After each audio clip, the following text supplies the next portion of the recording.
मंजिल उन्हीं को मिलती है जिनके सपनों में जान होती है और पंखों से कुछ नहीं होता, हौसलों में उड़ान होती है। तो हेलो माय डियर स्टूडेंट, कैसे हैं आप सभी? उम्मीद है आप सब बहुत बढ़िया होंगे।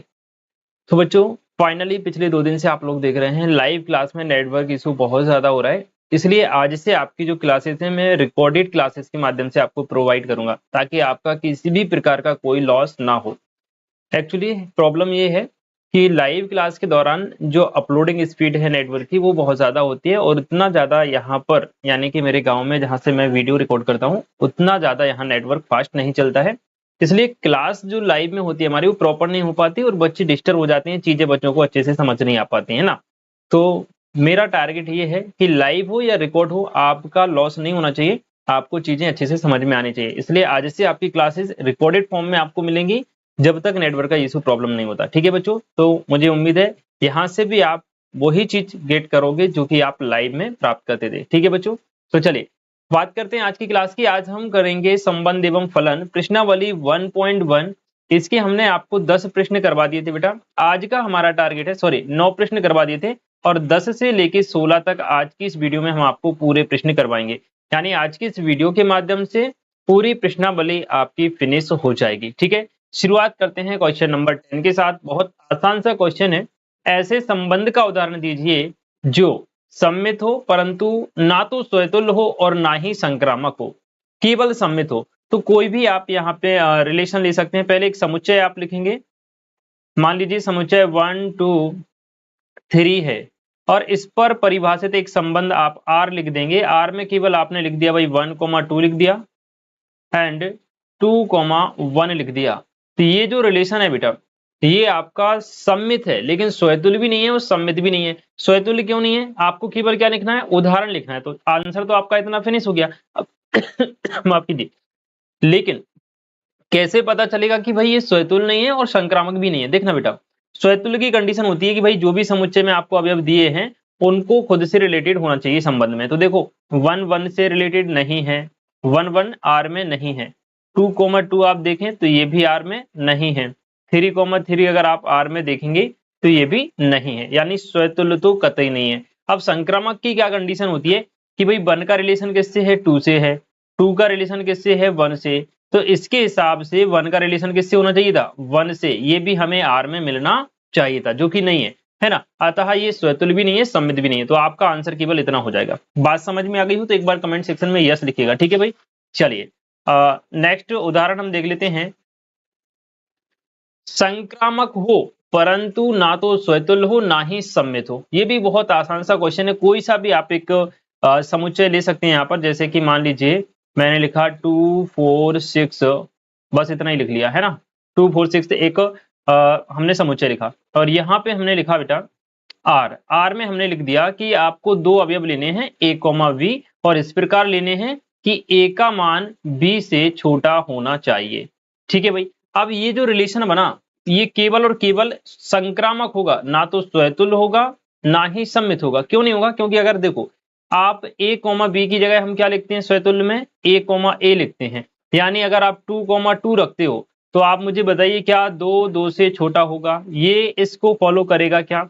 बिल्कुल नहीं करेगा, क्योंकि 2 2 के बराबर होता है, ना कि 2 से छोटा।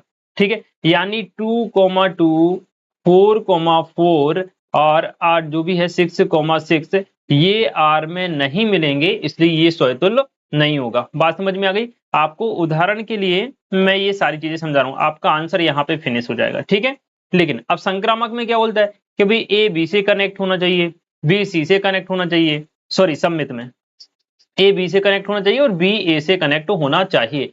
अब अगर मान लो आपने 2,4 उठाया और ये आपको आर में मिल गया, 2,4 अगर आप आर में रखते हैं तो सम्मित होने के लिए आर में आपको 4,2 भी मिलना चाहिए। अब आप देखो 2 तो 4 से छोटा हो रहा है, क्या 4 2 से छोटा है? नहीं है भाई। 2 4 से कनेक्ट है लेकिन 4 2 से कनेक्ट नहीं है, क्योंकि इसका कनेक्शन हमें इसके माध्यम से देखना है। बात समझ में आ रही है? ये सम्मित भी नहीं है। अब आप सोच रहे होगे सर संक्रामक होगा क्या? तो मैं कहूंगा बिल्कुल होगा। कैसे? वो देखिए यहाँ पे। तो संक्रामक की कंडीशन ये बोलती है कि भाई इसमें आप 3 अवयव उठा लो कोई से भी। जैसे मान लो आपने लिखा 2,4, ये आर को फॉलो कर रहा है क्या? बिल्कुल कर रहा है भाई, है ना। अब आप देखो 4,6 ले लो, 4,6 ये आर को फॉलो कर रहा है, क्यों? क्योंकि 2 4 से छोटा है, 4 6 से छोटा है। अब ए, अगर आप ए का मान 2 रखते हो, बी का मान 4 रखते हो, सी का मान 6 रखते हो, तो देखना बेटा ए कोमा बी यानी 2,4 आर में मिल रहा है, बी कोमा सी यानी 4,6 ये भी आर में मिल रहा है। इसके हिसाब से ए कोमा सी भी आर में होना चाहिए, यानी ए का मतलब 2 और सी का मतलब 6। क्या 2 6 से छोटा है? तो हम कहेंगे बिल्कुल है, ये संक्रामक की कंडीशन को फॉलो कर रहा है ना। तो हम ये भी लिख सकते हैं कि 2,6 बिलोंग्स टू आर, अतः आर जो है वो संक्रामक संबंध है, लेकिन स्वतुल्य नहीं है और सम्मित नहीं है। क्लियर हो गया? चलिए गुड, आपको केवल इतना लिखना है, समझाने के लिए ये सारी चीजें हैं, ठीक है। अगला देखिएगा, थर्ड वाला देखिए, स्वतुल्य तथा सम्मित हो किंतु संक्रामक ना हो। तो इसमें आप कोई भी एक उदाहरण ले सकते हैं, जैसे कि सबसे पहले एक सेट ले लो आप, सेट में आप कोई भी ले लो, जैसे कि हमने मान लो 1 2 3 ले लिया भाई, है ना। इस पर संबंध बना दो, एक संबंध इस प्रकार बनाना है कि ये स्वतुल्य हो, सम्मित हो, किंतु संक्रामक ना हो। तो देखो 1 2 3 है, तो स्वतुल्य के लिए 1 का 1 से रिलेशन होना चाहिए, 2 का 2 से होना चाहिए और 3 का 3 से होना चाहिए।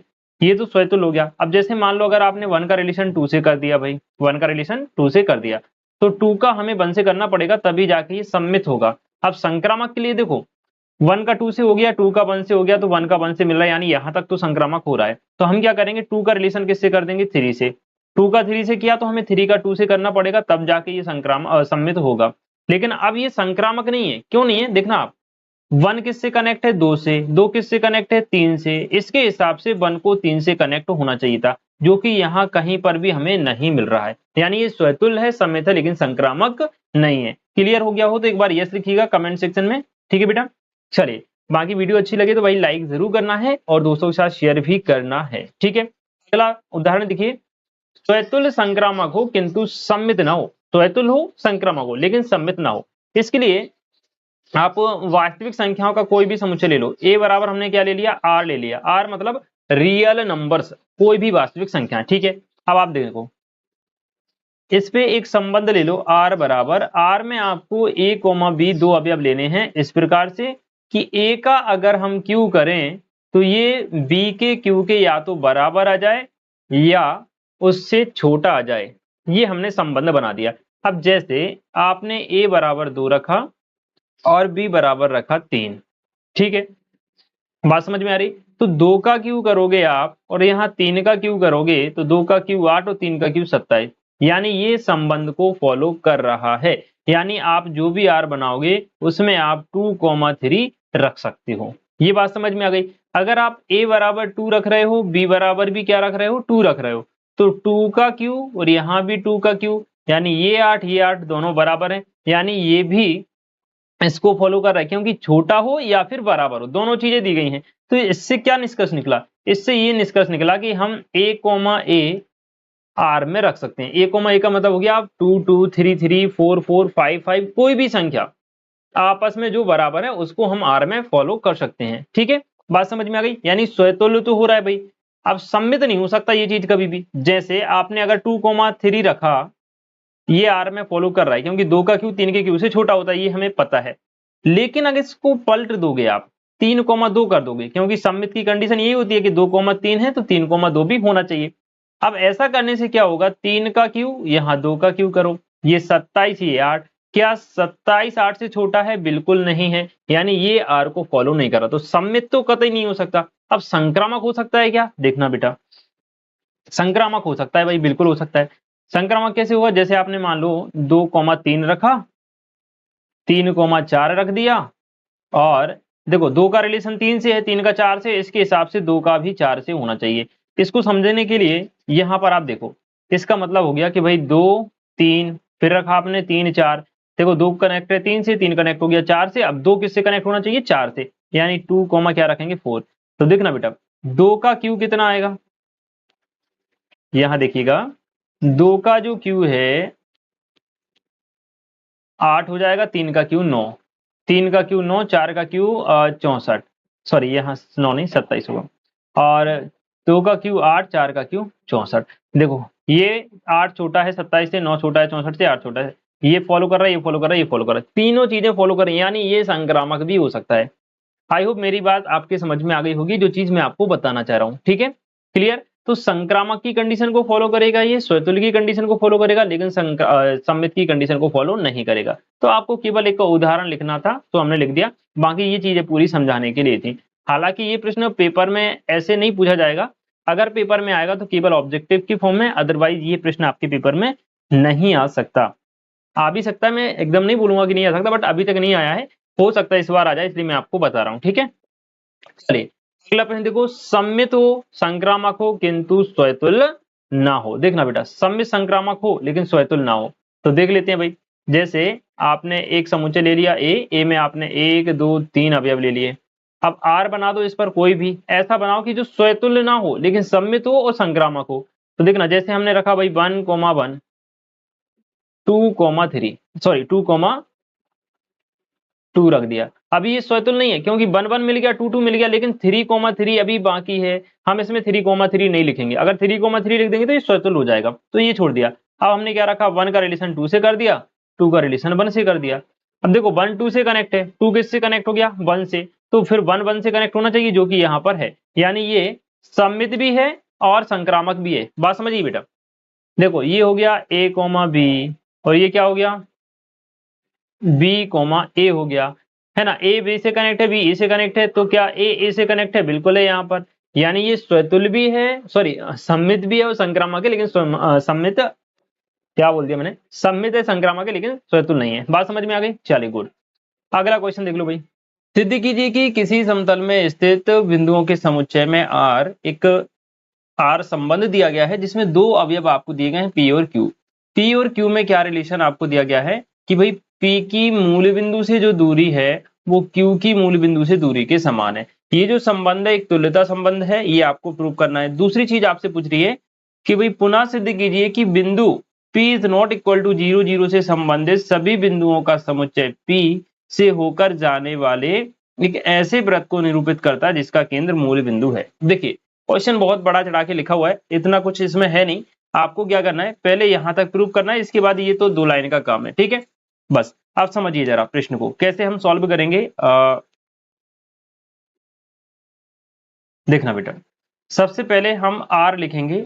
आर में हमें दिया गया है कि दो बिंदु आप रख सकते हैं पी और क्यू, और पी और क्यू में रिलेशन आपको क्या रखना है कि पी व क्यू की मूल बिंदु से दूरियां समान है, मूल बिंदु से दूरी समान है, ये आपको रिलेशन में दिया गया है। अब स्वतुल्य की कंडीशन देखना बेटा, स्वतुल्य स्वतुल्य संबंध क्या बोलता है आपसे कि भाई a belongs to r for all, जो भी आप ए ले रहे हैं वो दिए गए समुच्चय का अवयव होने चाहिए। ठीक है, अभी हमारे पास समुच्चय कौन सा है, समस्त बिंदुओं का समुच्चय है। मान लो ये हमारा जो स्क्रीन आप देख रहे हैं, बोर्ड जो आप देख रहे हैं, ये पूरा समतल हो गया। ठीक है, इस समतल पे कई सारे बिंदु स्थित हैं, बात समझ रहे। तो अब मान लो ये मूल बिंदु हो गया, ये क्या है हमारा मूल बिंदु ओ मान लिया।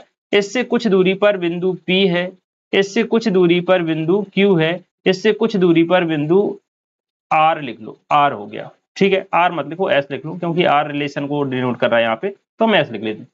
इन बिंदुओं में क्या रिलेशन है कि भाई P की जो दूरी है मूल बिंदु से, मान लो 3 सेंटीमीटर है, तो Q की दूरी भी मूल बिंदु से कितनी होगी, 3 सेंटीमीटर। S की दूरी भी कितनी होगी, 3 सेंटीमीटर होगी। ये आपको प्रश्न में दिया गया है। ठीक है, तो अब आप देखो, अगर जैसे आप P, Q रख रहे हो, तो स्वतुल्य में हम Q की जगह भी क्या रखेंगे, P। तो ये कंडीशन को फॉलो करेगा कि नहीं करेगा, बिल्कुल करेगा, क्योंकि भाई P के मूल बिंदु से दूरी 3 है और Q की भी मूल बिंदु से दूरी कितनी है, 3 है। तो हम Q की जगह अगर P रख देंगे तब भी 3 3 आएगा ना, दोनों की मूल बिंदु से दूरियां कैसी हैं, समान, यानी स्वतुल्य तो है भाई। सम्मित भी हो जाएगा, पहले आप पूरा ओवरऑल समझ लो, फिर मैं लिखूंगा इसको कैसे करना है। ठीक है, अब सम्मित कैसे होगा, आप देखो, आप लिख सकते हो पी क्यू का मतलब हो गया कि भाई P की मूल बिंदु से दूरी और Q की मूल बिंदु से दूरियां बराबर है। सम्मित में हम क्या देखते हैं, क्या क्यू पी में भी वही रिलेशन है, वही रिलेशन है भाई। क्यू की जो मूल बिंदु से दूरी है वही मूल बिंदु से दूरी किसकी है, पी की। तो ये भी बन रहा है काम, यानी सम्मित भी हो रहा है। अब क्या संक्रामक होगा, अब आप देखना, हमने लिखा P, Q, फिर हमने लिखा Q, S, फिर हमें चाहिए क्या, P, S। क्या तीनों में एक जैसा संबंध बन रहा है? बिल्कुल। देखना, ये संबंध बता रहा है कि मूल बिंदुओं से दूरी दोनों की कैसी है, बराबर है। यहाँ पर देखो, यहाँ पर कहने का मतलब कि भाई PO यानी मूल बिंदु O से P की दूरी, और QO मूल बिंदु O से Q की दूरी, दोनों बराबर है। यहाँ पर क्या बता रहा है कि भाई QO बराबर है SO के, और यहाँ पर क्या हो जाएगा, अब आप देखना बेटा, जब PO और QO बराबर है, PO और QO का मतलब हो गया P की मूल बिंदु से दूरी और Q की मूल बिंदु से दूरी। दूसरा देखो, QOSO का मतलब हो गया P की मूल बिंदु से दूरी और S की मूल बिंदु से दूरी। तो भाई ये भी आपस में बराबर ही हो गए ना। इस QO की जगह आप SO रख दो, तो मतलब P की मूल बिंदु से दूरी और S की मूल बिंदु से दूरी ये भी आपस में कैसी हो जाएंगी, बराबर। यानी ये भी रिलेशन में मिलेगा, ये भी मिलेगा, तो ये भी मिल जाएगा, यानी संक्रामक हो जाएगा। बात समझ गए? चलिए अब हम ओवरऑल पूरा लिख लेते हैं कैसे आपको क्वेश्चन करना है। सबसे पहले R लिखिए। R में आप लिखेंगे P, Q। इस प्रकार है P व Q की मूल बिंदु से दूरी, मूल बिंदु से दूरी समान है, समान है। ठीक है भाई, ये तो रिलेशन लिखा। अब स्वतुल्य के लिए हम क्या लिखेंगे, देखना बेटा, स्वतुल्य आप लिखना A, A belongs to R for all, जो भी हम A रखेंगे वो दिए गए समुच्चय में से ही रखेंगे। ठीक है भाई, अब देखना बेटा, यहाँ पे क्या होगा, हम लिखेंगे कि P, P belongs to R, तो हम लिखेंगे P की मूल बिंदु से दूरी, कॉमा लगा के फिर से लिख देंगे P की मूल बिंदु से, P की मूल बिंदु से दूरी के समान है, मूल बिंदु से दूरी के समान है।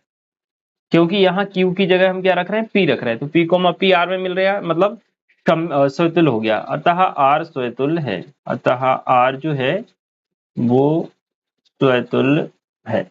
अब देखना बेटा सममित, सममित देखो, सममित की कंडीशन क्या होती है कि हम चेक करते हैं कि भाई A, B अगर R को फॉलो कर रहा है तो हम चेक करेंगे V, A भी R को फॉलो करना चाहिए, फॉर ऑल जो भी हम A और B लेंगे दिए गए समुच्चय के अवयव होने चाहिए। ठीक है, अब यहाँ पे आप लिख सकते हो कि भाई P, Q belongs to R। क्यों? क्योंकि P व Q की मूल बिंदु से दूरी समान है, मूल बिंदु से दूरी समान है। दूसरा आप क्या लिखेंगे, Q, P लिख दो, ये भी R को फॉलो कर रहा है। क्यों? क्योंकि हम लिख सकते हैं Q व P की मूल बिंदु से दूरी, मूल बिंदु से दूरी समान है। अतः R जो है, अतः R सममित संबंध है, सममित संबंध है। बात समझ में आ गई बेटा? स्वतुल्य सममित हो गया। अब संक्रामक देख लो। देखो संक्रामक की कंडीशन क्या कहती है, ये देखेंगे अब। संक्रामक, संक्रामक संबंध ये कहता है कि भाई मान लो A, B R में है, A, B belongs to R, तथा V, C भी R में है, यानी A का रिलेशन किससे हो गया, B से हो गया, B का किससे हो गया, C से। तो फिर हम चेक करेंगे कि भाई A, C ये भी R को फॉलो करना चाहिए, फॉर ऑल जो भी हम A और B और C रखेंगे वो दिए गए समुच्चय के अवयव होने चाहिए। ठीक, अब आप देखना बेटा, आप इसमें लिखेंगे कि भाई P, Q ये R को फॉलो कर रहा है। ठीक है, फिर आप लिखेंगे Q, P sorry Q, S लिखना है हमको, Q, S R को फॉलो कर रहा है। तो हम लिख सकते हैं कि भाई P, S ये भी R को फॉलो करेगा। क्यों फॉलो करेगा, इसका डिस्क्रिप्शन हम यहाँ लिख देंगे। हम यहाँ पे लिखेंगे, चूंकि लगा देना, P व Q मूल बिंदु से समान दूरी पर है, या मूल बिंदु से समान दूरियां हैं। P व Q की मूल बिंदु से दूरी समान है। समान है। यही चीज नीचे लिख दो। नीचे क्या लिखेंगे कि भाई Q व S की मूल बिंदु से दूरी समान है। मूल बिंदु से दूरी समान है, ठीक है। एंड लास्ट आप क्या लिखेंगे कि भाई इसलिए क्या हो जाएगा, इसलिए P व S की मूल बिंदु से दूरी भी समान होगी। मूल बिंदु से दूरी समान है, ठीक है। तीनों कंडीशन फॉलो करेंगे। देखो P कोमा Q मिल गया, Q कोमा S मिल गया, तो P कोमा S भी हमको R में मिल गया, ठीक है। अतः हम कह सकते हैं कि ये संक्रामक है। अतः R संक्रामक संबंध है या संक्रामक है।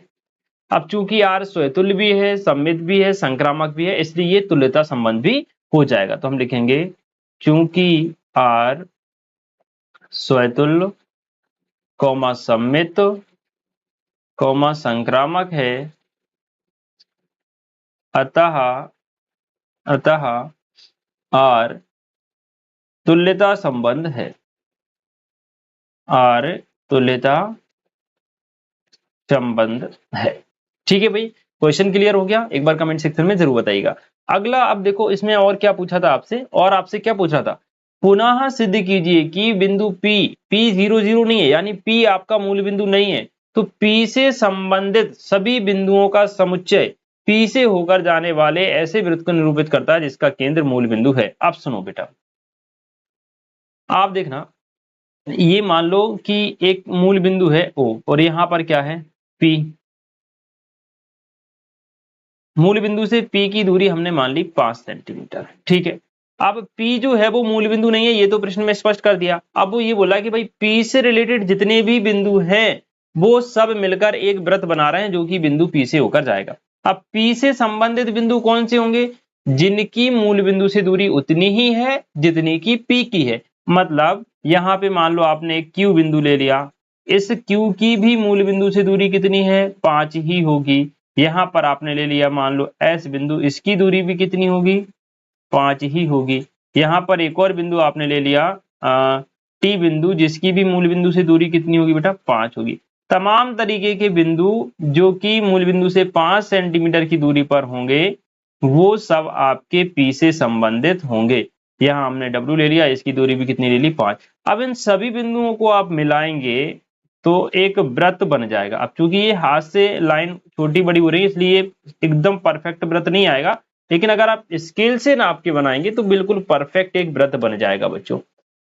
तो P से संबंधित समस्त बिंदुओं का समुच्चय एक वृत्त होगा जो कि बिंदु P से होकर जा रहा होगा। बात समझ में आ गई? अब इसको आप लिख देना, चाहे तो ये डायग्राम भी बना देंगे तो बहुत बढ़िया रहेगा, है ना। तो इसके लिए मैं सीधी एक लाइन लिख रहा हूं, समझा मैंने आपको दिया है कैसे आप लिखोगे। आप लिखना सेकंड वाले के लिए, P से संबंधित सभी बिंदु मूल बिंदु से उतनी ही दूरी पर होंगे, जितनी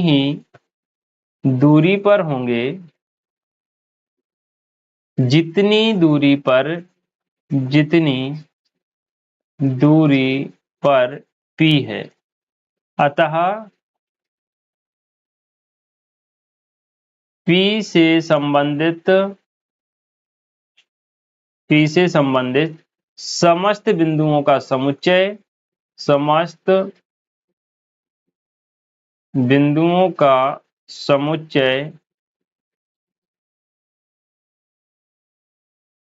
एक वृत्त को निरूपित करता है जो कि बिंदु P से होकर जाता है, बिंदु P से होकर जाता है, ठीक है भाई। ये आपका क्वेश्चन नंबर 11 कंप्लीट हो गया। वीडियो थोड़ी लंबी होगी लेकिन चीजें आपको एकदम स्पष्ट हो जाएंगी, इतना मेरा आपसे वादा है। अगर आप शांतिपूर्वक पूरी वीडियो देख रहे हैं तो आपको इतना सा भी डाउट नहीं रहेगा, इतनी क्लियरिटी से मैंने बताया हुआ है। ठीक है, चलिए नेक्स्ट क्वेश्चन देख लेते हैं। क्वेश्चन नंबर 12 देखिए, सिद्ध कीजिए कि समस्त त्रिभुजों के समुच्चय में आर बराबर दिया है T1 T2 और इनमें रिलेशन क्या है कि भाई T1 जो त्रिभुज है वो T2 के समरूप है। सबसे महत्वपूर्ण चीज यही है इस प्रश्न की कि भाई दोनों त्रिभुजों में क्या रिलेशन है। रिलेशन है कि भाई पहला त्रिभुज T1 दूसरे त्रिभुज T2 के समरूप है। ठीक है, द्वारा परिभाषित संबंध एक तुल्यता संबंध है। यहां तक हमको प्रूव करना है। ये हमारा एक क्वेश्चन फिनिश हो गया। आगे ये पूछ रहा है भुजाओं 3, 4, 5 वाले समकोण त्रिभुज T1, भुजाओं 5, 12, 13 वाले समकोण त्रिभुज T2 और भुजाओं 6, 8, 10 वाले समकोण त्रिभुज T3 पर विचार कीजिए। T1, T2 और T3 में से कौन कौन से त्रिभुज परस्पर समरूप है। ठीक है, या परस्पर संबंधित है। संबंधित का मतलब परस्पर समरूप है, क्योंकि संबंध क्या दिया है, समरूपता का। ठीक है, देखो भाई सबसे पहले आप देखो ए, समुच्चय क्या दिया है, समस्त त्रिभुज। अब समस्त त्रिभुज तो भाई समस्त त्रिभुज होते हैं, समस्त त्रिभुज जिसमें समबाहु द्विबाहु जितने भी प्रकार के त्रिभुज होते हैं वो सारे के सारे आ जाते हैं। ठीक है, तो ए बराबर क्या दिया है, समस्त त्रिभुज। साथ ही साथ आर बराबर क्या दिया है कि दो त्रिभुज लेना है, पहला त्रिभुज T1, दूसरा त्रिभुज आप रख सकते हैं T2 और ये दोनों त्रिभुज इस प्रकार हैं कि T1 T2 के समरूप है, समरूप है। ये रिलेशन आपको दिया है। बहुत सिंपल सा क्वेश्चन है। देखो भाई सबसे पहले स्वतुल्य लिख दो आप। तो इन प्रश्न में कोई कैलकुलेशन नहीं करनी है आपको, केवल और केवल कॉन्सेप्ट आपके क्लियर होने चाहिए। एक एक लाइन के आंसर है बेटा। ठीक है, स्वतुल्य में क्या लिखोगे भाई कि A belong to R for all A belong to capital A. इसका मतलब ये हुआ कि भाई T1 T2 की जगह भी हम T1 रखेंगे और T1 T1 ये हमें संबंध आर में मिल जाएगा फॉर ऑल जो भी हम T1 वाला त्रिभुज ले रहे हैं दिए गए समुच्चय ए का है। अब सुनना, कोई भी त्रिभुज स्वयं के समरूप होता है। जैसे कि मैं हूं, मैं अगर अपनी परछाई देखूं या मैं अपना फेस दर्पण में देखूंगा तो मैं ही दिखाई दूंगा उसमें भी, है नहीं। तो कोई भी व्यक्ति स्वयं के जैसा ही होता है, उसी प्रकार कोई भी त्रिभुज अपने आप के समरूप होता है। ठीक है भाई, यानी हम कह सकते हैं अतः आर स्वतुल्य है। अतः आर जो है वो स्वतुल्य है। स्वतुल्य का मतलब स्वयं के तुल्य के बराबर है। ठीक है भाई, स्वयं के तुल्य है या स्वयं के बराबर है। अगला देखो बेटा सममित। सममित की कंडीशन पहले हम लिखेंगे। सममित ये कहता है कि भाई यदि a b आपको आर में मिल जाए तो आपको ढूंढना पड़ेगा b a आर में है या नहीं। फॉर ऑल जो भी आप ए और बी ले रहे हैं वो दिए गए समुच्चय के अवयव होने चाहिए। अब आप देखो कि भाई T1 T2 ये दोनों त्रिभुज जो है वो संबंध आर में मिल रहे हैं, यानी T1 त्रिभुज T2 के समरूप है। अब आप देखो ये हो गया आपका T1 त्रिभुज, ये हो गया T2 त्रिभुज, ये दोनों आपस में कैसे समरूप। चाहे तो हम T1 T2 लिख दें या T2 T1, दोनों एक दूसरे के समरूप हैं। बात समझ में आ रही है। ठीक है, तो हम ये लिखेंगे भाई T2 T1 also belongs to R, अतः R जो है वो सममित है। R क्या हो जाएगा बेटा, सममित हो जाएगा। अब क्या बचा, अब हमें चेक करना है संक्रामक। तो देखो भाई संक्रामक के लिए आप क्या लिखेंगे, संक्रामक। संक्रामक के लिए देखना बेटा क्या कंडीशन होती है संक्रामक की। संक्रामक की कंडीशन होती है कि भाई A, B अगर R में है तथा B, C ये भी R में है तो हम चेक करेंगे कि भाई A, C ये भी R में होना चाहिए फॉर ऑल जो भी हम A, B और C लिख रहे हैं दिए गए समुच्चय के अवयव होने चाहिए। बात समझिए। अब देखना, अगर मैं तीन त्रिभुज ले लेता हूं कि भाई एक त्रिभुज हो गया T1, इसके साथ में हमने ले लिया T2। T1 T2 किसको बिलोंग कर रहे हैं, R को। इसका मतलब T1 त्रिभुज T2 के समरूप है। दूसरा हमने लिया T2 T3। T2 का T3 से क्या रिलेशन है कि भाई T2 त्रिभुज भी T3 त्रिभुज के समरूप है। आप देखना बेटा तीन त्रिभुज हम यहाँ पर बना रहे हैं समझने के लिए। ये हो गया T1, ये हो गया T2 एंड ये हो गया T3। ये दोनों आपस में समरूप हैं, ये दोनों आपस में समरूप हैं, तो फिर ये दोनों भी आपस में कैसे हो जाएंगे, समरूप हो जाएंगे। ठीक है, तो यहाँ पे आप देखो इसलिए इसलिए T1, T3 ये भी संबंध R में हमको मिल जाएंगे। ठीक है, तो हम लिख सकते हैं अतः R जो है वो संक्रामक भी है, R संक्रामक है। ठीक है बेटा, अब आप लिखेंगे अतः, या ऐसा लिखूं, चूंकि R स्वतुल्य, सममित, संक्रामक है, संक्रामक है, अतः R एक तुल्यता संबंध है। ठीक है भाई, तो अब हम इसका नेक्स्ट पार्ट देख लेते हैं। देखिए नेक्स्ट पार्ट में आपसे क्या पूछ रहा था कि तीन त्रिभुज हैं, एक की भुजाएं हैं 3, 4, 5, दूसरे की भुजाएं हैं 5, 12, 13 और तीसरे की हैं 6, 8, 10। तो मैं इसको समझाने के लिए आपको यहाँ पे तीन त्रिभुज बना रहा हूँ बेटा, है ना। ये सेकंड वाला पार्ट है। ठीक है भाई, सेकंड वाला पार्ट है। तीन त्रिभुज हम ले रहे हैं यहाँ पर। ये देखो, एक पहला त्रिभुज हमने ले लिया, ठीक है, एक त्रिभुज ले लिया दूसरा, एंड एक त्रिभुज हमने ले लिया तीसरा। ठीक है, इसको हमने नाम दे दिया बेटा T1, इसको नाम दे दिया हमने T2 और इसको नाम दे दिया T3। उन्होंने क्या कहा कि भाई इनकी जो भुजाएं वो 3, 4, 5 हैं, और क्या क्या थी, 3, 4, 5 हो गई, 5, 12, 13 और 6, 8, 10। तो इसकी भुजाएं ले लेती हैं 5, 12, 13, 6, 8, 10। ठीक है, अब डायग्राम पे नहीं जाना, मैंने हाथ से बनाया है, तो ऐसा मत सोचना कि सर जो 10 है वो 8 लग रही है, जो 8 है वो 10 लग रही है। आप केवल समझना, ठीक है, बाकी आप अपने हिसाब से चित्र को बना सकते हैं। समझने के लिए देखो, समरूप त्रिभुजों की एक कसौटी हमने पढ़ी थी, समरूप त्रिभुजों की एक शर्त हमने पढ़ी थी कि अगर इनकी भुजाएं समानुपाती हैं, अगर दो त्रिभुजों की भुजाएं समानुपाती हैं यानी समान अनुपात में हैं, तो वो त्रिभुज समरूप होते हैं। अब हम चेक करते हैं T1 बा T2, T1 बा T2 के लिए पहले इन दोनों को देखते हैं भाई। आप देखना बेटा, ये भुजा कितनी है 3, तो 3 बटे में लिखेंगे 5, अगली क्या है 4, तो इसके बटे में क्या आ गई 4, फिर नीचे क्या आ जाएगी 12। देखो संगत मतलब ये 3 सबसे छोटी 5, 3 के बाद 4 और इधर 12 और फिर 5 और इधर 13, यानी इसकी संगत भुजाओं का अनुपात निकालना है। तो बराबर में अब क्या बचा, यहाँ सबसे बड़ी भुजा 5 और यहाँ कितनी है 13। क्या ये दोनों अनुपात बराबर आ रहे हैं? जी नहीं, बिल्कुल नहीं। ठीक है, अब हम देखते हैं T2 बा T3 के लिए संगत भुजाओं का अनुपात निकालो। देखो बेटा, इसकी 5 है इसकी भुजा और इसकी कितनी है 6, तो क्या लिखेंगे हम 5/6 बराबर, अगली कितनी है 12 और यहाँ पर कितनी है 8, और क्या है भाई 13 और अगली कितनी है 10। क्या तीनों भुजाओं का अनुपात एक जैसा आ रहा है? बिल्कुल नहीं आ रहा। अब हम देखेंगे बेटा T1 व T3, इनका अनुपात देखो, T1 में क्या है 3 और T3 में क्या है 6, फिर अगला क्या है 4, इधर क्या है 8, अगला क्या है 5 और इधर क्या है 10। अब अगर इनको आप सॉल्व कर दो ना बेटा, कितना आ जाएगा 1/2, यहाँ भी 1/2 और यहाँ भी क्या आ जाएगा 1/2, यानी T1 और T3 त्रिभुजों में संगत भुजाएं समानुपाती हैं। तो हम कह सकते हैं अतः T1 व T2 समरूप है, समरूप। बात समझ में आ गई बेटा? एक बार कमेंट सेक्शन में यस जरूर लिखिएगा, है ना। काफी सारी मेहनत होती है आपके लिए और मुझे उम्मीद है कि क्वेश्चन आपको अच्छे से समझ में आ गया होगा। बाकी दोस्तों के साथ आप क्लास को शेयर भी कर सकते हैं, ठीक है।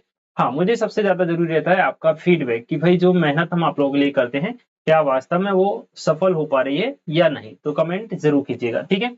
नेक्स्ट क्वेश्चन देख लेते हैं भाई, क्वेश्चन नंबर 13। सिद्ध कीजिए कि समस्त बहुभुजों के समुच्चय ए में, अब बहुभुज मतलब कोई सी भी हो सकते हैं, त्रिभुज, चतुर्भुज, पंचभुज, षटभुज, अष्टभुज, कोई सा भी बहुभुज, ठीक है। दो बहुभुज हैं और आर में आपको क्या दिया गया है, रिलेशन में आपसे क्या पूछ रहा है, रिलेशन में आपसे पूछ रहा है कि दो बहुभुज P1 P2 लेना है आपको, P1 व P2 की भुजाओं की संख्या समान है। ऐसे दो बहुभुज लेना है जिनमें भुजाओं की संख्या समान है। अगर त्रिभुज लिया तो दूसरा भी क्या लेना पड़ेगा, त्रिभुज। चतुर्भुज लिया तो दूसरा वाला भी क्या लेना पड़ेगा, चतुर्भुज, ठीक है। इस प्रकार से परिभाषित संबंध R एक तुल्यता संबंध है, ठीक है भाई। 3, 4 और 5 लंबाई की भुजाओं वाले समकोण त्रिभुज से संबंधित समुच्चय A के सभी अवयवों का समुच्चय ज्ञात कीजिए। देखो भाई, दूसरा वाला तो फर्जी है बिल्कुल, जबरदस्ती अपन से पूछ लिया, थोप दिया गया अपन पर। इतना आसान क्वेश्चन है, कहो मत। अभी मैं आपको समझाऊंगा कैसे, ठीक है। फिलहाल में हमें तुल्यता संबंध सिद्ध करना है, तो हम देख लेते हैं भाई। देखो बेटा, ए आपको क्या दिया है, समुच्चय क्या दिया गया है, समस्त बहुभुजों का समुच्चय। तो यहां पर आप लिखिएगा समस्त बहुभुजों का समुच्चय, ठीक है बेटा। अब आर में आपको दिया गया है कि भाई दो बहुभुज ले लो आप, कोई से भी P1 और P2। इनमें रिलेशन क्या है, इनमें रिलेशन है कि भाई P1 व P2 में भुजाओं की संख्या समान है। क्या समान है भाई, भुजाओं की संख्या समान है, ठीक है भाई। अब सुनना बेटा, इंटरेस्टिंग बात क्या है यहाँ पर, कोई सा भी आप त्रिभुज ले लो, चतुर्भुज ले लो, भुजाओं की संख्या तो समान नहीं। दो त्रिभुज ले लो आप कोई सा भी, एक समकोण ले लिया और एक आपने विषमकोण ले लिया, ठीक है। लेकिन त्रिभुज है कोई सा भी लो, भुजाएं तो कितनी होंगी, तीन ही होंगी, भले छोटी बड़ी हो, समरूप हो, समद्विबाहु हो, समबाहु हो या फिर सर्वांग सम हो। त्रिभुज मतलब त्रिभुज तीन भुजाएं होती हैं, ठीक है। तो आप क्या लिखेंगे, सबसे पहले स्वतुल। स्वतुल में आप क्या लिखेंगे बेटा, आप लिखेंगे A belongs to R for all A belongs to capital A। तो यहां पर आप लिख देना बेटा P1 P1, P2 की जगह भी हम क्या रख सकते हैं, P1 बिलोंग्स टू R। यहां लिख देना P1 व P1 में भुजाओं की संख्या समान है, भुजाओं की संख्या समान है, ठीक है भाई। अब सुनना, दूसरा आप क्या लिखेंगे, इसमें आप एक चीज लिख देंगे, अतः जो R है, R कैसा हो गया बेटा, स्वतुल हो गया, स्वतुल है इसलिए। आप सेकंड लिखो सममित। सममित बड़ा आसान होता है भाई। सममित की कहानी होती है कि यदि A का संबंध B से R में है तो चेक करो B का वही संबंध A से R में है या नहीं, और जो भी A और B आप लेंगे वो दिए गए समुच्चय के अवयव होने चाहिए। तो यहाँ पे आप देखो कि भाई P1 P2 belongs to R, इसका मतलब हो गया कि भाई P1 में जितनी भुजाएं हैं उतनी ही भुजाएं किसमें है, P2 में। तो इसको हम पलट कर लिखेंगे तब भी कोई फर्क नहीं पड़ेगा। जैसे P1 में भुजाएं 5 हैं तो P2 में भी कितनी भुजाएं होंगी, 5। तो क्या हम P2 P1 लिख सकते हैं, बिल्कुल लिख सकते हैं। इसका मतलब तो यही हुआ ना कि P2 में 5 भुजाएं हैं और P1 में भी 5 भुजाएं हैं। बात समझ पा रहे हो। अब जैसे मान लो कि रिलेशन में आपको दे दिया कि ए बी का पति है, समझना बेटा, ए बी का पति है, बात समझ गए। इसको आप पलट के नहीं लिख सकते, ए बी का पति है मतलब बी कौन हो गया, पत्नी। अब आप इसको बी कोमा ए नहीं लिख सकते, बी ए का पति हो सकता है क्या, नहीं हो सकता ना, पूरा कहानी खत्म हो जाएगी, संसार ही पलट जाएगा अगर ऐसा हो गया तो। बात समझ रहे हैं। तो हर चीज को हम ऐसे नहीं लिख सकते, बट यहाँ पे कहानी नहीं पलटेगी, यहाँ पे संख्याओं की बात है भाई, इतनी जितनी संख्या इसमें इतनी संख्या इसमें, सामान्य सी बात, ठीक है, समझ गए। एक बार यस लिखो फटाफट। चलो भाई P1 P2 R में है तो हम लिखेंगे P2 P1 also belong to R। आप चाहे तो यहाँ लिख भी सकते हैं इधर, और इधर क्या लिखोगे कि P1 व P2 में भुजाओं की संख्या समान है, इस तरफ लिख देना P2 व P1 में भुजाओं की संख्या समान है। अतः R जो है वो सममित संबंध है, अतः R सममित है। बात समझ गए। संक्रामक की कंडीशन लिख लो बेटा जल्दी से। संक्रामक क्या लिखेंगे हम कि भाई यदि A का संबंध B से R में है तथा B का संबंध C से R में है तो चेक कीजिए A का संबंध C से R में है या नहीं, अगर है तो संक्रामक होगा। For all A B and C belongs to capital A होना चाहिए। बात समझ गए। अब देखना बेटा, आप लिखो कि भाई P1 P2 ये तो R को फॉलो कर रहा है, क्यों, क्योंकि P1 में जितनी भुजाएं हैं उतनी ही P2 में है। दूसरा आप लिखो P2 P3 belongs to R। देखना बेटा, हमने तीन बहुभुज ले लिए, P1 P2 और P3।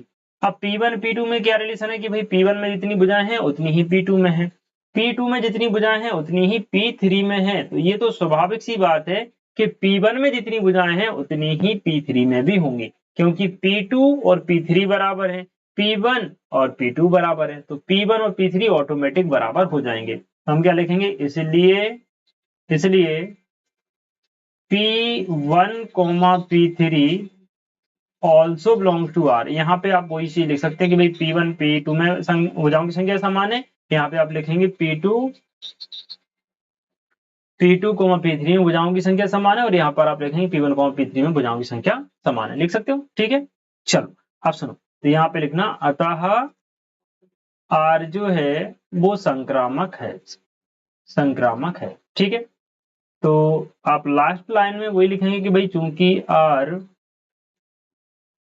स्वतुल्य सममित संक्रामक है, अतः R तुल्यता संबंध है,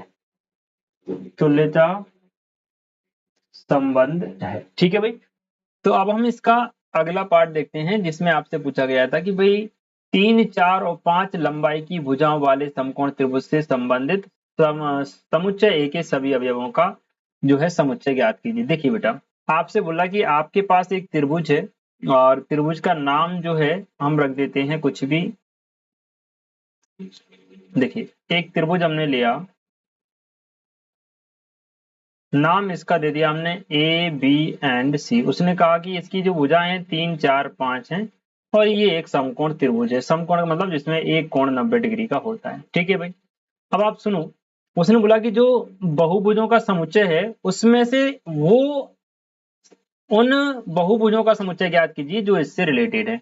अब इससे रिलेटेड कौन होंगे भाई, इससे रिलेटेड वही बहुभुज होंगे जिनमें 3-3 भुजाएं होंगी, क्योंकि संबंध में क्या कहा गया था कि 2 बहुभुज लेना है और दोनों में भुजाओं की संख्या समान होनी चाहिए। तो इससे संबंधित समस्त बहुभुज वही होंगे जिनमें 3 भुजाएं होंगी, और 3 भुजाएं वाले जितने भी बहुभुज होंगे वो त्रिभुजों का समुच्चय होंगे। तो हम लिखेंगे अतः, या सीधा लिखना कि त्रिभुज, ऐसा लिखना आप 3, 4, 5 भुजाओं वाले समकोण त्रिभुज से संबंधित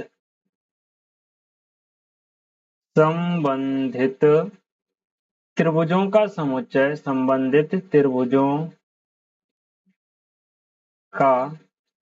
संबंधित बहुभुजों का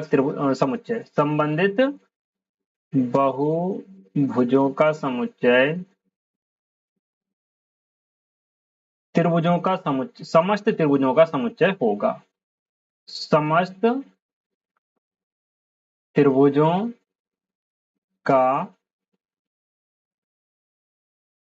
समुच्चय होगा। बस ये एक लाइन लिखनी थी आपको, बस, ठीक है।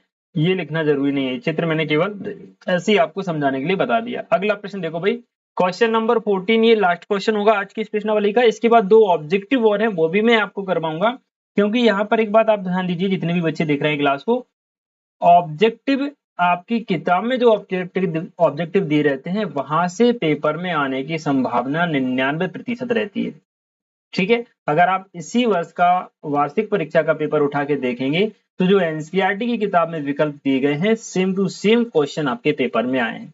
तो मैं हमेशा जब भी बच्चों को पढ़ाता हूँ सबसे पहले उनसे बोलता हूँ कि भाई आपको फोकस करना है ऑब्जेक्टिव कहाँ से, एनसीईआरटी की किताब से, उसके बाद में आप कहीं से भी कर लें, ठीक है, बात समझे। चलो प्रश्न क्रमांक 14 बोल रहा है आपसे कि एक्स बाय तल में समस्त रेखाओं का समुच्चय एल है, एल में L1 L2 2 रेखाएं हैं, और रिलेशन क्या है, L1 रेखा L2 के समांतर है, द्वारा परिभाषित संबंध R है। सिद्ध कीजिए कि R एक तुल्यता संबंध है, y बराबर 2x+4 से संबंधित समस्त रेखाओं का समुच्चय। ठीक है भाई, 2 क्वेश्चन इसमें भी है, फटाफट से देखिए। ए आपको दिया गया है, ए में क्या है, समस्त रेखाओं का समुच्चय, जितनी भी प्रकार की रेखाएं हैं समांतर प्रतिच्छेदी वो सब इस समुच्चय के अंतर्गत आ जाएंगी। समस्त रेखाओं का समुच्चय, ये तो आपको समुच्चय दिया गया है। संबंध आर में आपको क्या दिया गया है बेटा, कि आपको 2 कोई सी रेखाएं लेनी है, L1 ले सकते हो आप और एक ले सकते हो L2। इनमें रिलेशन उसने क्या बताया, L1 और L2 एक दूसरे के समांतर है, L1 समांतर है L2 के, ये रिलेशन दिया है। देखो भाई, कोई भी रेखा स्वयं के समांतर होती है, यानी हम L1, L2 की जगह L1, L1 लिख सकते हैं। कोई भी रेखा स्वयं के समांतर होती है, ठीक है भाई। तो आप लिखना सबसे पहले कंडीशन स्वतुल्य के लिए। स्वतुल्य क्या लिखोगे कि भाई A, belongs to R for all, जो भी हम ए लेंगे वो दिए गए सेट का अवयव होगा। तो आप लिखना L1, L1 belongs to R, यहां लिख देना L1 रेखा L1 के समांतर है, के समांतर है। ये आप एक लाइन और लिख सकते हैं। मैं कैमरा ऑफ करना भूल गया शायद, और चलो ठीक है। देखो, तो आप लिख सकते हो कि L1 रेखा L1 के समांतर है। क्लियर? ठीक है, क्योंकि कोई भी रेखा स्वयं के समांतर होती है, ये चीज भी आप इसकी जगह लिख सकते हो। इसकी जगह आप क्या लिख सकते हो, कोई भी रेखा स्वयं के समांतर हो सकती है। या तो ये लिखेंगे या आप लिखेंगे L1 रेखा L2 के समांतर है। अब देखो, अतः जो R है वो स्वतुल्य है। R क्या हो गया बेटा, स्वतुल्य हो गया। स्वतुल्य, बात समझे। दूसरा लिखो सममित। सममित में आप क्या लिखोगे, सममित कहता है कि भाई यदि ए का संबंध बी से जो है सेम टू सेम संबंध बी का ए से होना चाहिए। B belongs to R for all A V belongs to capital A. यानी कि L1 अगर L2 के समांतर है तो L2 भी L1 के समांतर होनी चाहिए। बहुत सिंपल सी बात है। मान लो एक रेखा हो गई L1, इसके समांतर रेखा हो गई L2। L1 L2 के समांतर है तो L2 भी तो L1 के समांतर ही होगी ना। दोनों रेखाएं एक दूसरे के समांतर होती हैं, ठीक है। तो आप लिखना कि भाई L1, L2 belongs to R, तो यहां लिखेंगे आप L1 व L2 समांतर है, ठीक है। दूसरा आप लिखेंगे L2, L1 belongs to R, यहां लिख देना आप L2 व L1 समांतर हैं। समांतर हैं, अतः R सममित है। सममित है, बात समझ गए। चलो भाई आगे बढ़ते हैं, संक्रामक देख लेते हैं फटाफट से। संक्रामक में देख लो भाई, संक्रामक के लिए मैं अगर देखूं 3 लाइन बना देता हूं बेटा। देखो, ये L1 है, ये L2 है और ये L3 है। पहले आप L1 L2 को देखो, L1 L2 दोनों एक दूसरे के समांतर हैं, L2 और L3 एक दूसरे के समांतर हैं। तो भाई ये भी तो आपस में समांतर ही हो जाएंगे ना। L1 और L3 भी आपस में कैसे हो जाएंगे, समांतर हो जाएंगे। सिंपल सा क्वेश्चन, ठीक है। तो आप लिखना कि भाई कंडीशन तो ये होती है कि यदि A, V R में मिल जाए तथा B, C ये भी R में मिल जाए, तो हम चेक करेंगे A, C also belongs to R for all, जो भी आप ए बी सी लिख रहे हो वो कैपिटल जो है समुच्चय के अवयव होने चाहिए, कैपिटल ए के अवयव होने चाहिए। बात समझ गए। अब आप क्या लिखोगे कि भाई L1, L2 belongs to R। दूसरा आप लिखेंगे L2, L3 belongs to R, एवं L1, L3 ये भी R को फॉलो कर रहा है। यहाँ पे पहली लाइन में आप लिख देना L1 L2 के समांतर है, यहाँ पर आप लिखना L2 L3 के समांतर है, इसलिए यहाँ पर आप लिखेंगे इसलिए L1 L3 के समांतर है, ठीक है। अतः R जो है वो संक्रामक संबंध है, R संक्रामक संबंध है। बात समझ गए भाई, ये सम्मित हो गया, संक्रामक हो गया। अब उसने एक क्वेश्चन और पूछा था आपसे कि तुल्यता है, तुल्यता तो हो ही जाएगा क्योंकि स्वतुल्य, सम्मित और संक्रामक। नेक्स्ट पूछ रहा था कि y बराबर 2x+3 से 2x+4 से संबंधित समस्त रेखाओं का समुच्चय। देखना बेटा, रेखा क्या है आपके पास, y बराबर 2x+4। यहां पर अगर हम इस रेखा की तुलना y बराबर mx+c से करें तो m यानी रेखा की ढाल या प्रवणता कितनी है, 2 है। देखो m की जगह यहाँ कितना लिखा है, 2, और c की जगह कितना लिखा है, 4। c कांस्टेंट होता है, अचर होता है, तो c की जगह कोई भी मान हम लिख सकते हैं, ठीक है भाई। c क्या है, अचर है यहाँ पे। तो हम लिखेंगे y बराबर 2x+4 से संबंधित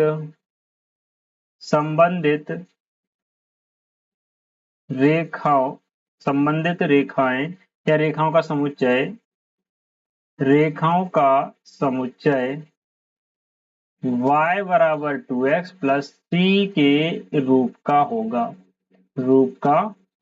होगा। यानी इस रूप में जितनी भी जो रेखाएं हैं, c की जगह आप कोई भी रख दो, वो सब y बराबर 2x प्लस 4 से संबंधित होंगी। बात समझ में आ गई? ठीक है बेटा, तो ये सेकंड वाला पार्ट हो गया। क्लियर? चलिए, अब 2 क्वेश्चन और बचे हैं लास्ट में ऑब्जेक्टिव, फटाफट से इनको देख लेते हैं ताकि ये पूरा चैप्टर हमारा फिनिश हो जाए। देखना बेटा, क्वेश्चन नंबर 15 आप देखिएगा।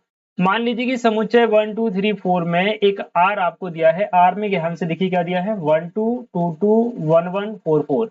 यहाँ पर देखो 1 3 दिया है, 3 3 दिया है और 3 2 दिया है। सबसे पहली बात आपको ये देखनी है कि समुच्चय में कौन कौन से अवयव हैं। 1 है, 2 है, 3 है, 4 है। तो देखो 1 2 3 4 4 है, तो 1 1 मिल गया, फिर 2 2 मिल गया, 3 3 मिल गया और 4 4। यानी ये स्वतुल्य तो हो गया। ठीक है, अब सममित के लिए देखो 1,2 है, तो 2,1 कहीं दिया है क्या? कहीं पर भी नहीं दिया, मतलब सममित है ही नहीं। आगे कुछ चेक नहीं करना, सममित नहीं है, स्वतुल्य हो गया। अब देखना बेटा, 1 का रिलेशन किससे है? 2 से। सममित के संक्रामक के लिए कभी भी 1 1 2 2 3 3 4 4 इनमें चेक नहीं करते हैं। 1 का रिलेशन किससे हुए? 2 से। 2 का किसी और से है क्या? देखो 2 का किसी और से नहीं है। ठीक है भाई, अब यहाँ पर आ जाओ, 1 का किससे है? 3 से। 3 का किससे है? 3 का है 2 से। देखो 1 2 से रिलेटेड है और 2 किससे रिलेटेड है? सॉरी, 1 3 से रिलेटेड है, 1 1 का संबंध 3 से है और 3 का संबंध 2 से है, इसलिए 1 का संबंध 2 से होना चाहिए, जो कि यहाँ मिल रहा है। देखो आप, 1 किससे रिलेटेड है? 3 से। 3 किससे है? 2 से। तो 1,3 होना चाहिए ना, सॉरी 1,2 होना चाहिए, जो कि यहाँ पर है, तो मिल गया। यानी ये स्वतुल्य है, संक्रामक है, लेकिन सम्मित नहीं है। तो देखो आर स्वतुल्य तथा संक्रामक है किंतु सम्मित नहीं है। ऑप्शन नंबर बी सही हो जाएगा। ठीक है, अगला देखो, सबसे लास्ट वाला क्वेश्चन है आज की इस प्रश्नावली का। मान लीजिए कि समुच्चय एन में आर बराबर ए बी दिया गया है आपको। ए बराबर दिया है, सबसे अच्छी बात, ए बराबर क्या दिया है? B minus 2। यानी ए का मान बी के मान से 2 कम है और बी का जो मान है वो 6 से कैसा है? बड़ा है। बी का मान क्या है? 6 से बड़ा है। कोई भी अवयव हम लिखते हैं तो पहले ए का मान आता है, बाद में बी का मान आता है, ये बात ध्यान रखिए।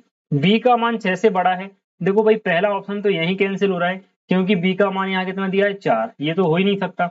यहाँ देखो बी का मान कितना है? 8 है, लेकिन ए का मान 8 से 2 कम होना चाहिए, तो 8 से 2 कम होता तो यहाँ 6 होता, यानी ये तो गलत है, 3 दिया है। इसको देखो आप, बी का मान 8 सही है क्योंकि 6 से बड़ा है, और 8 से 2 कम कर दोगे तो 6 आ रहा है, बिल्कुल सही है। सी वाला ऑप्शन आपका राइट हो जाएगा। ये नहीं होगा क्योंकि बी का मान 7 तो ठीक है भाई, 6 से बड़ा, लेकिन 7 में से 2 घटाओगे तो कितना आएगा? 5, जबकि यहाँ कितना दिया है? 8, तो ये गलत है। राइट आंसर हो जाएगा ऑप्शन नंबर सी। ठीक है भाई, चलिए, तो इसी के साथ प्रश्नावली 1.1 बच्चों आपकी कंप्लीट हो जाती है और एक एक क्वेश्चन मैंने आपको बहुत डिटेल में, बहुत शांतिपूर्वक करवाया हुआ है। तो मुझे नहीं लगता इस पूरी क्लास को देखने के बाद आपको किसी भी क्वेश्चन में कोई डाउट रहेगा। फिर भी कहीं कोई दिक्कत रहे तो आप मुझे कमेंट सेक्शन में बेझिझक पूछ सकते हैं। ठीक है बच्चों, जल्दी मिलते हैं आप सभी से नेक्स्ट वीडियो में प्रश्नावली 1.2 के बेसिक कॉन्सेप्ट के साथ। ठीक है जी, तब तक के लिए गुड बाय, खुश रहिए, मस्त रहिए, बाकी पढ़ते जरूर रहें। जय हिंद।